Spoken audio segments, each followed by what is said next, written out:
Asalaamaaleykum mbokk yi ñu ngi leen di nuyu kenn ku ci ne sa tur ak sa sant ñi ngi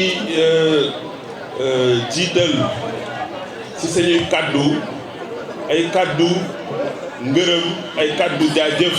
bu déglu kàddu jaajëf gi dañ koy jëmale ci yéen ñi ñëw def seen mobilisation bi ci des dañ koy jëmale si ñi nga xamante ne ñooy sama camarade yi am kóolute wóoluma ne ma na nga coordonné comité électoral du Rufisque Ouest pour Benno Bokk Yaakaar donc kóolute googu dama leen ciy gërëm di leen sant kaddu gi nag damay introduire rek ndax yàlla dafa def fan yii yëpp comité électoral mi ngi daje. liggéey bi foofu la ñu ne dañu taxawal 7 centres yi am Rufisque Ouest dinañu monter comité électoraux te comité électoraux yi li ñu ko monter aussi dañu ne nañu def lu souple lu léger moo tax ña fa ne dañ leen ne ay facilitateur ngeen facilitateur mooy nag da ngay yombal liggéey bi da ngay ñëw convoqué nit ñi dajali ko ñu xool programme bi ñu war a tëral ci gox bi lan nañu war a def lu efficace lan nañu war a def loo xamante ne dinañu permettre ñu gagner donc loolu incha allah dina egg fileex week-end bi dinañu matal yëf yi complètement ci citation yi mënoon naa wax aussi liggéey bu rafet bi nga xamante ne suñu membre comité électoraux yëpp ñi ngi koy def depuis le début te ci confiance su le directoire nañuy defee loolu ànd ceex man ci liggéey bi donc stratégie bi mooy liggéey ci base bi liggéey ci quartier yi soxlawuñu ay xumbeel soxlawuñu ay caravane wax ak jeunes yi wax ak jigéen ñi mooy deuxième point wu stratégie bu am solo ku ne xam na ne élection pour nga gagné ko bu fekkee amuloo ay jeunes ak ay jigéen doo gagné dara kon nag stratégie spécifique bi ñu war a def jëmale ko ci jeunes yi ak jigéen ñi loolu aussi waxtaan nañ ci te bu soobee yàlla dinañ ko yóbbu sur le terrain à la base. dañu war a delloo njukkal dañuy jox kàddu ñuy wax rek mais man dama jàpp ne ñii lañu waroon jox ñoom ñu wax parce que tey ñoom ñoo ñëw ku nekk si ñun parce que Abdou Karim ñii su ay militant am neexoon ñu nekk bi ñu la bëggee def candidat président Souleymane dañu woon noonu day nekk candidat donc du ñu dem mais tey alhamdulilahi rabbil alamin kenn dégg fi contestation. ñun ñëpp dañu ànd ak waa kër Abdou Karim ñu ngi fi ñëpp nekk benn pour lan bëgg ndam li nag ñaar lañ koy wutal benn bi dañ ko bëgg parce que dañ bëgg ki nga xamante ne mooy suñu njiit le président Macky Sall mu mën a àggali liggéeyam xaw ma ndegam yéen a ngi seetlu mais tey dégguma benn opposition bu attaqué le bilan du président duñ si dugg wax ji yëpp mooy dund bi dafa cher mais nañ xool fan la dund bi commencé cher. guerre bi Ukraine tey amul benn dëkk boo xamante ne mucc nga ci dund bu cher li ñu war a ñaan yàlla kañ mooy guerre boobu jeex ba lépp li amoon avant amaat beneen bi wax nañ ko sànq dañ fi lim ay leader fii nii ma jàpp ne leader yooyu dañu am teraanga bu ñu séq ak waa Tëngéej séq ak waa Rufisque Ouest te suñu bëgg-bëgg mooy teraanga boobu noonu di continuer di wéy tey kan moo mën a wax ne le maire Alioune Mar deful dara Rufisque Ouest kan moo mën a wax ne président Souleymane Ndoye jàppale fi ay nit kan moo mën a wax ne président Abdou Karim Mbengue jàppale fi ay nit damay limaale Badou Marème ñoom maître Bamar donc loolu bu ñu nangu mu fay bu ñu bañee mu fay nag mooy suñu liste bi nga xamante ne moom la ñu am ñu voté leen loolu daal laa nekk di lancer comme appel bu ko defee ñu mën a continuer suñu maire social ba de mën a continuer social am ñi si nekk aussi mën a continuer maa ngi sant ñëpp di gërëm ñëpp asalaamaaleykum. bi nga xam ne moom la ñëw jàppale rakam jàppale ko président képp koo xam ne ànd nga ak monsieur le maire rek da nga see ànd kontaan si di wax ne ñun de pare nañ terrain bi daal la ñu bëgg nañ ci dem liggéey ci ndax liggéey bi nag ay élection kenn du ko gagné si ay meeting. ay élection kenn du ko gagné si moom nit ñi fii mokk na ay élection dañu koy gagné si contact dem ci terrain bi nangu see jiitu nangu see mujjee boo teelee xëy guddee wàcc ala kuli alin da ngay fayeeku di wax ne am na loo xam ne lu am importance la te yaakaar naa ne dañ ko fàtte élection yi passé ñi nga xam ne dañu jël seen ay carte dañoo néew ñii demoon voté ji dañoo néew parce que nit ñi dañ leen naa ragal loo ma yaakaar ne tey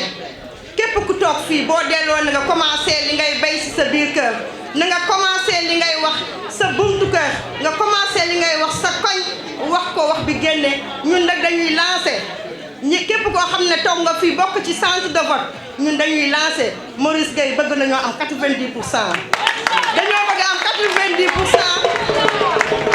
dañoo bëgg am 90% wante nag gañe moom kenn du ko def si toog di wax ku gis responsable yi toog fi yëpp ku nekk ak taxawaayam ku nekk ak li muy représenté bu ñu delloo ci base bi nañu liggéey wax ak suñu ay nit xam ne dañoo am objectif bu ñu delloo ci base bi nañu liggéey te xam ne liggéey rek mooy fay bu ñu delloo ci base bi bu ñu naxante nañu wax li nga xam ne moo fi am tey jii président de la république tey bu fekkee daa war a delloo njukkal Tëngéej doomu Tëngéej la koy delloo doomu Ouest dañu bëgg mu jiite si dañu bëgg lu département bi am lu Sénégal di am bu ñuy séddaale ñu xam ne Rufisque Ouest beneen seen waar ba mu yegg ba mu mat sëkk di jéggalu ci kàddu yi di lancé waat appel ñi nga xam ne ñooy jigéen ñi nit ñi dinañ dugg ci kër yi koo xam ne falu na ba wàcc mësul jëm tànkam sa buntu kër koo xam ne boo soxlaa doo ko gis boo duma ko sànnil carte bu leen sànnil carte ñoo xam ne xamu leen fal leen seen ay doom am leen yaakaar si ñu ngeen dëkkal te xam ne dëkk bi buy defaru doomu Ouest yi ñoo koy defal kenn du jóge noo wala nga jóge est njëw di leen defal Ouest maa ngi jéggalu ci kàddu mooy Tëngéej moo soxla mu taxaw si moom dëgg boobu mooy mu ngi liggéey dans le département à travers les pôles urbains à travers les ports minéraliers de Bargny à travers beaucoup de choses l'élargissement de la route nationale su may dégg ñu naan deful dara fii sax damay jaaxal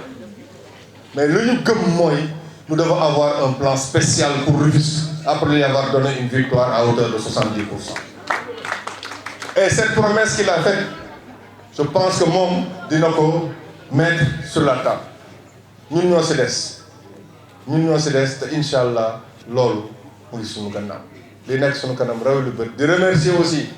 ñi fi toog ñëpp parce que ay responsable rek moo fi nekk bu kenn tàyyi Adja Yacine wax na ko Adja Dabo wax na ko maire Yacine Touré wax na ko on dit souvent que l'électorat c'est 70% de la jeunesse mais dans cette jeunesse l'électorat c'est 51% de femmes et ces femmes là seen yaay la ñu gën a déggal seen i waajur donc li ñu naan jigéen ku fal moo la fal yéen soxna yi yéen ñi yor kër yi xam difficulté ci kër yi si nous devons gagner à ce score c'est grâce à vous votre engagement et votre détermination sera le fruit de cette victoire am nañ ko yaakaar ci yéen parce que yaay bu waxaat doomam dina ko déglu jeunes yi ñoo tax ñu jiital leen nous avons des jeunes cadres compétents ñun dañ ne woon duñu campagne parce que discours bi sax day jafe mais ñii am nañ discours les jeunes là ils ont un discours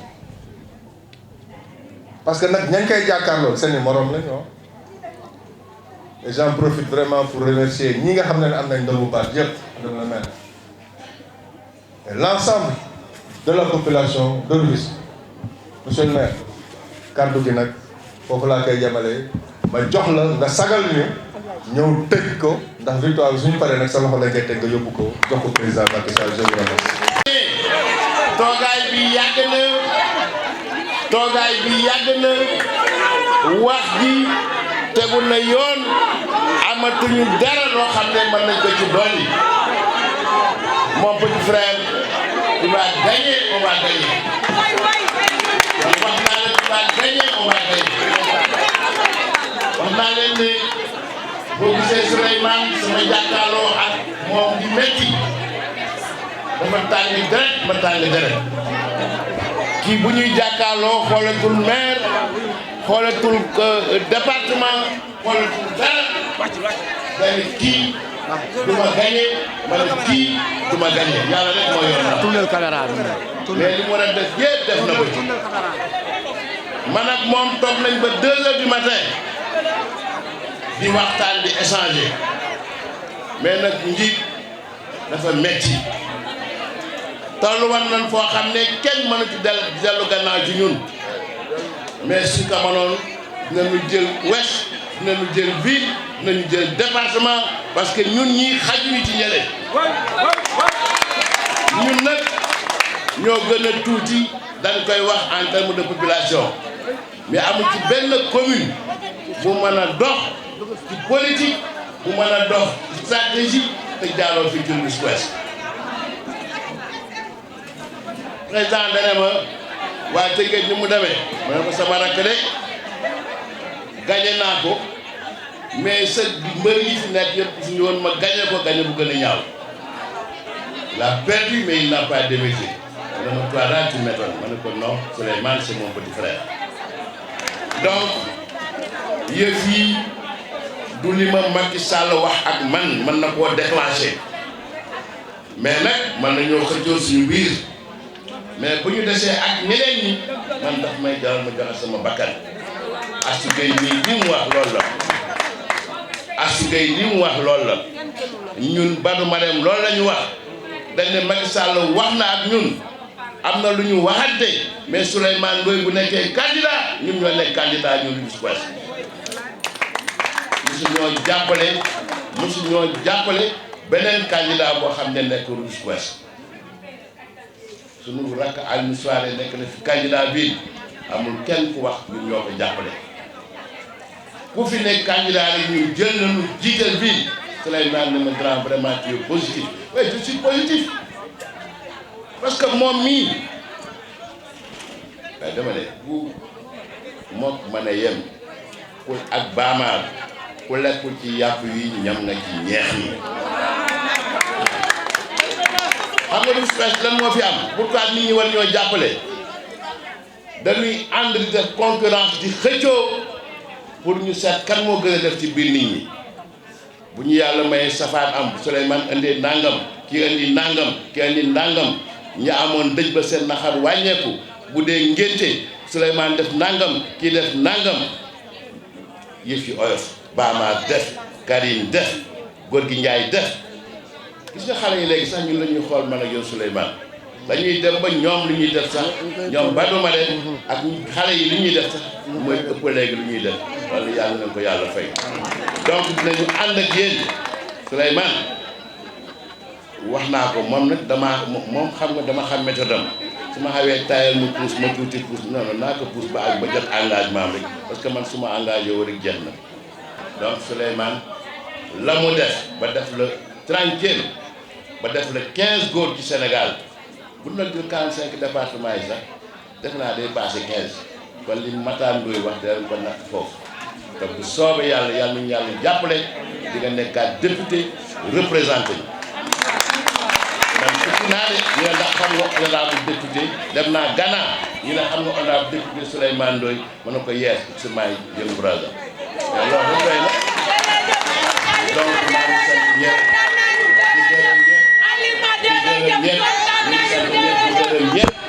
di wax ne à partir de demain da ngeen ñu dimbali dara dañuy politiquer